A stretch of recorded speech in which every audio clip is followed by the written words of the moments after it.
ভিডিওটি প্রশাসনের কাছে দাবি করছে যেন প্রশাসন যেন এই বিষয়ে যেন সতর্ক করেন। এবং বিসমিল্লাহির রহমানির রহিম, যাদের বাইক আছে, যারা বাইক চালাচ্ছেন তাদেরকে অনুরোধ করছি, দেখুন মেন রাস্তা বাদ দিয়ে তারা ফুটপাতে যে মানুষ চলাচল করে, ভাই মানুষের বিবেক এত নিচু কিভাবে হয়?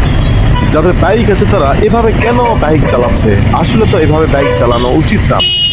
কারণ আমি এই ভিডিওটা করার উদ্দেশ্য হচ্ছে, আমি সেই পথ দিয়ে আসতেছিলাম, কিছুক্ষণ আগে একটা বাইক মেন রাস্তা বাদে উপর দিয়ে এই ফুটপাথ দিয়ে বাইক নিয়ে যাওয়ার কারণে একটা ছেলের পায়ে উঠে গেছে, পায়ের উপরে উঠে গিয়েছে।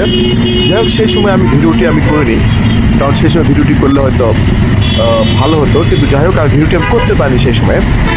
মেন রাস্তা দিয়ে নিচ দিয়ে আপনারা একটু দেরি হলেও নিচ দিয়ে যান কেন রে ভাই? এইরকম কেন? আমাদেরকে সব